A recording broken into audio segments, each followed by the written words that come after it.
देहाती बहू। हाल ही में रोहन की शादी निर्मला नाम की लड़की से हुई थी। निर्मला गांव की लड़की थी। रोहन के पिता और निर्मला के पिता दोनों बचपन के दोस्त थे। उन्होंने बचपन में ही एक दूसरे से वादा कर लिया था कि दोनों बच्चों के बड़े होते ही उनकी शादी करवा देंगे। इसलिए वादे के अनुसार रोहन के पिता निर्मला को अपनी बहू बनाकर घर ले आते हैं। निर्मला अपने साथ अपनी गाय भी लेकर आ जाती है और उसे घर के आंगन में बांध देती है। अरे ये क्या माँ, भाभी तो गाय भी लेकर आई हैं हमारे घर में। अभी घर में गाय बंधी देखकर आस पड़ोस के लोग तो हमारा मजाक उड़ाएंगे ना। हाँ बेटा, तू ठीक कहती है, लेकिन क्या करूं मैं, तू तो जानती है तेरे पिता किसी की नहीं सुनते। अरे ये क्या निर्मला, तुम अपने साथ गाय क्यों लेकर आई हो?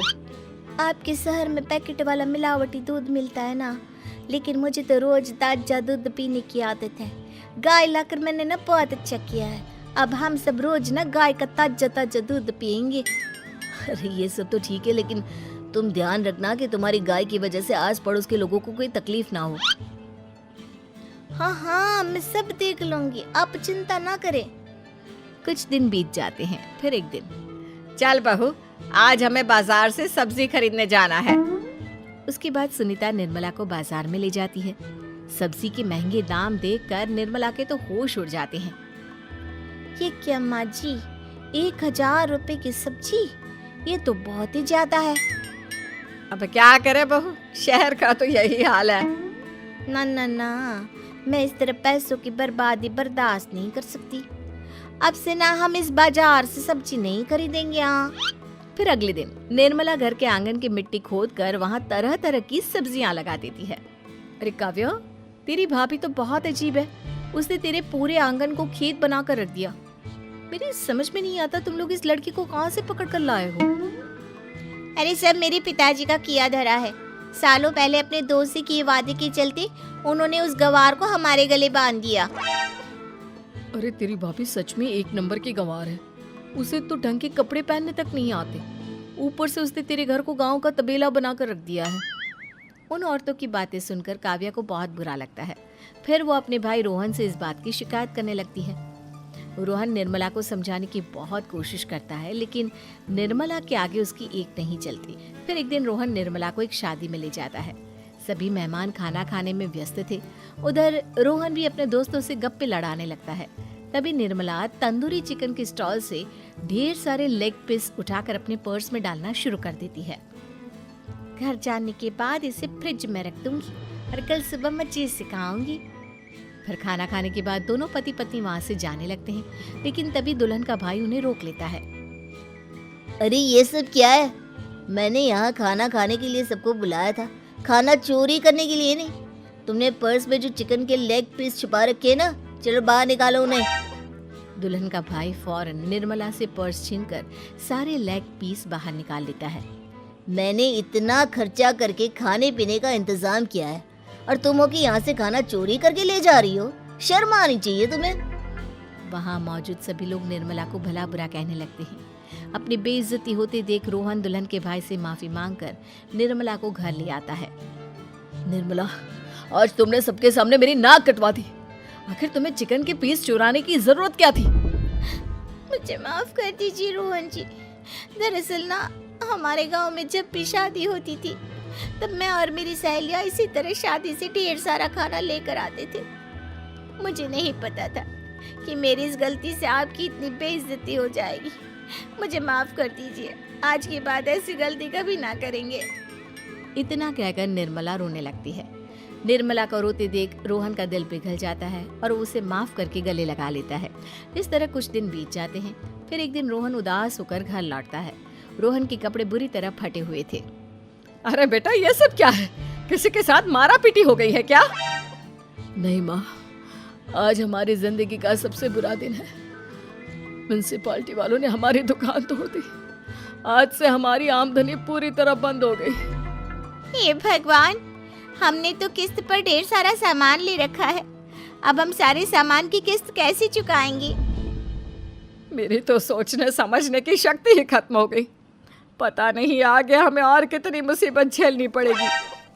आप सबको ना चिंता करने की जरूरत ना है, मैं सब ठीक कर दूंगी। तो कहना क्या चाहती है बहू? हम ना बोल कर नहीं बल्कि करके दिखाएंगे। हाँ। उसके बाद निर्मला अपने पिता को फोन करके गांव से 5 गाय मंगवा लेती है और फिर अगले दिन निर्मला सभी गायों का दूध निकाल कर बड़े बर्तन में भर लेती है। तुम ये सब क्या कर रही हो निर्मला? मेरी तो कुछ समझ में नहीं आ रहा। हम ना इन गायों का दूध बेचने जा रहे हैं। उसके बाद हमारे पैसों की समस्या खत्म हो जाएगी। हे भगवान, बस यही दिन देखना बाकी रह गया था। भाभी दूध वाली बनकर दूध बेचेंगी तो मोहल्ले में इज्जत क्या रहेगी हमारी? सभी लोग हमें तरह तरह के ताने मारेंगे। आप ना ऐसी बेकार की बातें ना करो काव्या जी। जब जेब का पैसा और पेट की रोटी छिन जाती है तो इंसान पहले अपने और अपने परिवार के बारे में सोचता है। और वैसे भी जिस काम से हमारा घर चले उसकी कभी ना बुराई नहीं करनी चाहिए। फिर निर्मला दूध के 2 बड़े बर्तन साइकिल के दोनों तरफ लटकाकर मोहल्ले में घूमने लगती है। दूध ले लो, दूध, गाय का ताजा ताजा दूध ले लो, बिना मिलावट का शुद्ध दूध ले लो। चलो चलो आओ भाई, जल्दी ले लो। तभी निर्मला के पास कुछ औरतें आती हैं। अरे तुम तो सुनीता की बहू हो ना? तुम इस तरह सड़क पर दूध क्यों बेच रही हो? निर्मला उन दोनों औरतों को अपने घर के हालातों के बारे में सब बता देती है। देखिए, मैंने ना अभी अभी गाय का ताजा दूध निकाला है। आप सब तो रोज पैकेट का दूध पीती हो, आज गाय का ताजा दूध पी कर देखिए, इसकी ना बात ही कुछ और है। हाँ बहू, मुझे तुम्हारी बात समझ में आ गई। ला, मुझे 2 लीटर दूध दे दो। उस औरत की देखा देखी बाकी औरतें भी निर्मला से दूध खरीदना शुरू कर देती है। थोड़ी ही देर में निर्मला सारा दूध बेचकर ढेर सारे पैसे इकट्ठे कर लेती है। उसके बाद निर्मला घर जाकर सारे पैसे अपनी सास को पकड़ा देती है। अरे बहू, इतने सारे पैसे! सच में तेरा आइडिया तो काम कर गया। अरे माँ जी, आप तो बस देखती जाइए, कुछ ही दिनों में मैं अपने घर की सारी समस्या खत्म कर दूंगी। हाँ। फिर अगले दिन से निर्मला गायों के गोबर से ढेर सारे उपले तैयार करके बेचना शुरू कर देती है। निर्मला को पैसे कमाते देख रोहन के अंदर भी हिम्मत आ जाती है और वो भी दूध बेचने का फैसला करता है। निर्मला के कहने पर उसके पिताजी कुछ और गायों का बंदोबस्त कर देते हैं। इस तरह दोनों पति पत्नी मिलकर दूध बेचना शुरू कर देते हैं। कुछ ही महीनों में उनका दूध का व्यापार खूब फल फूल जाता है। इसके चलते रोहन एक बड़ी दूध की डेयरी भी खोल लेता है। पिताजी, जब आपने निर्मला से मेरी शादी करवाई थी तब मैं मन ही मन आपको कोसा करता था, लेकिन आज मेरी समझ में आया कि आपका फैसला बिल्कुल सही था। आज अगर निर्मला ना होती तो पता नहीं हमारा क्या हाल होता। हाँ बेटा, तू ठीक कहता है। हमारी बहू ने तो हमें उजड़ने से बचा लिया। भगवान ऐसी बहू सबको दे। इस तरह निर्मला की समझदारी के चलते सब कुछ ठीक हो जाता है और वो सभी हंसी खुशी अपना जीवन जीने लगते हैं।